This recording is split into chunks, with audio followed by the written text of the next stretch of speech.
I get like, well, if there is qualifiers in Holland, which I'm sure there will be, I'll definitely give it a shot. So I may have to go there.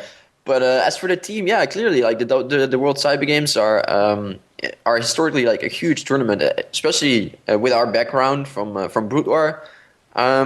I would say besides TSL, they were the only big tournament going on for the past few years. Hmm. So like we have a lot of yeah, we consider it a very important tournament, and our players will try to qualify for it. I mean, it'll all have to work out, right? I mean, if you're in a GSL final and they're coinciding their dates, stuff like that. But yeah, we intend to play it and hopefully do well. Well, that's great to hear, of course, and should offer some good exposure for the little app factory as well. But you bring up an interesting point that I actually touched upon in my last interview with the well-known commentator Diggity SC, where we talked about how the scene right now, the StarCraft 2 scene, is quite anarchic, if optimistic, because in Brood War we all based our commitment around the Korean league system, where there were three big leagues: the OSL, MSL, and the Pro League, and the World Cyber Games were that was the one international competition. The Koreans always won it, and then there were a few foreign initiatives, many good ones coming out of Team Liquid. Right now in StarCraft 2, there is only the GSL, that is the official Blizzard-backed and GOMTV supported tournament. Otherwise, there's a whole plethora, I love that word, of tournaments going on. The HDH2 being the biggest, I would say, but MLG and IEM also, obviously, but HDH being the biggest community-inspired one, and many, many others. It's all over the place. There's very little collaboration, and there's a lot of clashes, I would say, especially between sponsors and contracts and players. Mhm. Do you think it will happen, a more regular, standardized league system? Is that necessary for the scene to really grow and develop and be long-lasting? What are your thoughts about the future in terms of that? Well, it's quite complicated, I think. Well, first of all, like the big players outside of Korea, which I would say are ESL and MLG, um, Yes, they yes, the ESL. they like they have their tournaments, their big tournaments so far have all been like around a weekend, 4 days, 5 days, whereas the GSL actually performs as a league where if you make it far, you're busy the whole month. And that is the big difference. If we have too many of those that require you to be on the spot for so long, um, then it's not going to work out very well. I mean, if one is happening in Europe and one is happening in Korea, then people have to make some big choices. Like where do I commit? Where do I go?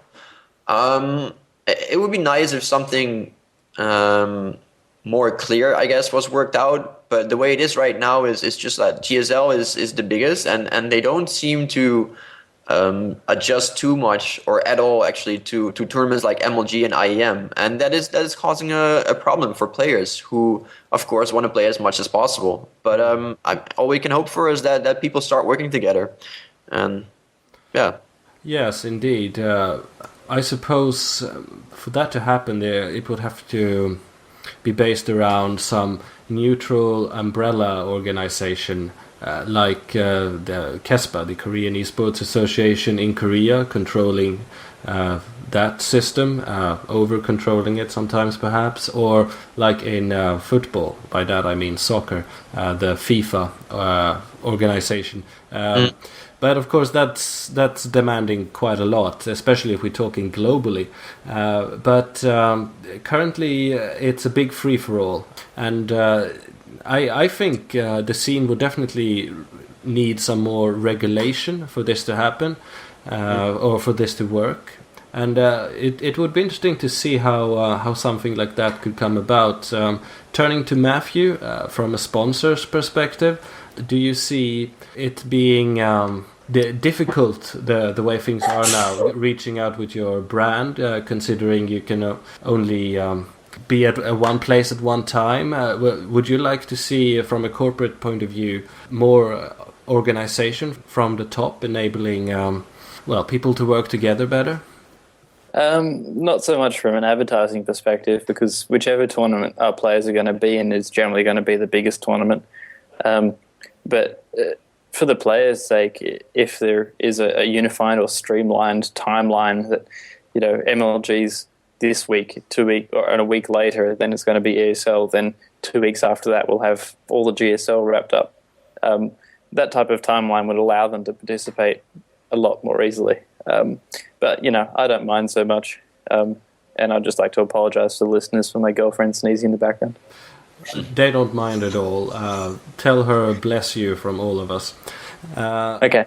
But, I suppose also there's the potential conflict with sponsors. I don't know whether you are allowed, Mathew, to show any sort of the Little App Factory logo when the players are competing in the GSL on TV, or has there been any issues in terms of that, or are you free to expose your brand?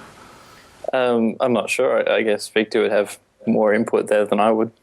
Yeah, no, absolutely. Like the way GSL works and the way any big tournament works is basically if they want to have big players, those players are going to be in teams and they're going to be sponsored players, right? If they say no to all those sponsors, they basically say no to all those players, and that is not very smart for GSL either. So I would see there's hardly any issues. Maybe like if your sponsor is something they don't like. Maybe liquor or I don't know, something like that. But generally, I don't see any issues with that. It would be really strange if a tournament denied a player because he has a sponsor, because that would mean our players are not going to be there. It's very simple. If we don't have a sponsor, our players cannot be in Korea. Same goes for all the other tournaments like MLG. They're not paying for the trips for the players. Like the sponsors are paying for these trips. So if the sponsors are not allowed to be there, why would they ever send a guy there? Never. So I think it's in everyone's best interest to have the sponsors flourish together with the players, and that's the only way we can grow. Yeah, absolutely. And maybe the way to solve this situation with more regulation is for sponsors to come together and create base for collaboration around that, and then simply make the arrangement for the various tournaments or along those lines. I just think it's interesting to discuss, because some people will have to make this happen, and they have a lot to gain in many different ways if an organization or regulation like that could be built. Yeah, so, but if I may hook into that, definitely. I think that even though Mathew has a very on-hands approach to everything, he's very into the scene, he's very into what's going on with the players. Generally, a sponsor doesn't think like that. A sponsor just thinks exposure. Yeah. Where do I get the exposure? They're not going to be bothered with setting up organizations that are regulating stuff. They're just going to be like, okay, what gives me the best exposure and the least amount of effort? And they will go with that. And they're not going to be thinking about that too much. And as far as the organizations are concerned, like GSL, MLG, but also TSL, HEH, the online tournaments, I think if you look at it objectively, there's very little reason for a player as big as GSL to get into any world regulation at all. Like they don't gain anything from it. At most, we can hope is that GSL says every now and then to a player that's in the GSL that they will reschedule their match for a few days later so they can play another tournament. But as far as really allowing someone else to regulate their schedule, they're too big for that. Their tournaments run full time for a whole month, and their prizes are up to 170,000 per tournament. If you compare that, like if they would have to go under a regulation that would equal them to a tournament like MLG and IEM in terms of scheduling, they will just be like, who are these guys? We don't need them. We can run solely based off Korean players. And if a foreign player wants to play our tournament, he will just have to come here. And I think that's the way it's going to be, at least for a good while. As long as they stay this big, I don't see them settling down for anything less than prime position, prime time, and doing whatever is best for them, basically. No, that's probably true, and I agree with you. They have no reason to lower themselves to. No, I wouldn't say lower. That sounds. I mean, I guess that sounds a little bit negative, but equal themselves. Then I guess. Yes, well put. But I guess there's an opportunity for some talented people to make it more convenient and easier for players and their sponsors to meet, and they'll have to work around the GSL schedule most probably. But I'd just like to put out there to people in the community that for those who can help enabling more and more players and sponsors to gain maximum exposure, well, there's a lot to profit from that. And I'm not talking just money, but money is definitely part of it. So, we'll definitely see what happens. Though GSL reigns supreme for now, there's no doubt about it. Yeah.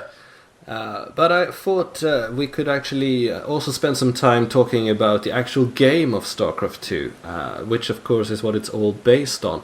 First of all, Brood War lasted for 10 years, 12 if you count the original StarCraft, and it had not declined in any way up until StarCraft 2 came out. Having played the game for months now and using it as a professional vehicle for esports, do you, Victor, as a player and manager, and Mathew as a sponsor and perhaps more casual player, see it to have the long-lasting quality that is required when compared to Brood War? Will it stand, basically? I do think so. I mean, I love Brood War. Brood War is definitely my number one game of all time. But I do think StarCraft 2 is going to be bigger. It's not only because it's a better game, but also just the scene has developed, right? Even if it's a less good game, it can still be a lot bigger for esports because the scene is like the scene is at a different point in time, right? Brood War never really had a chance outside of Korea because there was no such scene. And through like a couple of really amazing factors, it grew so big in Korea. But now with StarCraft 2, I think the game is good enough. I think it's probably the second best game I've ever played in my eyes. And that's easily going to be enough to take over like all of esports in my opinion. I would hope that the Brood War scene in Korea actually continues to exist because like in my eyes, games should be seen as sports, right? And if you have two different games, basically two different sports, in theory, there should be no reason why they cannot coexist. In practice, it's going to be turning out a little bit different, I'm afraid. But that's what I would think at least. I would very much agree with you. I think StarCraft 2 is the next best thing to Brood War, but considering the other opportunities it brings, I'd happily take StarCraft 2 these days. Mathew, as a sponsor and a non-pro gamer of StarCraft 2, how do you look at it from your perspective? Well, I'm definitely not a pro gamer, that's for sure, as everyone saw on the free-for-all. I don't worry so much about the longevity of it. I think it's already at a point where it cannot just disappear overnight, or even within a year. I do worry, though, that the most exciting race to me, which is Zerg, is really... It's not really fun to play. And as we're seeing, it's not really... Well, I wouldn't call it susceptible, but it just takes a much higher level of skill to play. For instance, looking at the games from last night, Cool, aka Fruit Dealer, completely owning his opponent. Those were fun games because he wasn't doing a 200-200 army versus a 200-200 army. So I hope Blizzard can enable the casual players to explore Zerg a bit more, and then we'll see a few more in the higher levels. That's my greatest worry there, is that race just won't have as much presence. Balance, basically. Not so much balance. It's not as approachable. It's not as easy. I think the races are really balanced. If you get the same skill players and put them on all three races, it's tough to beat any race in particular. But it's just less Zerg players.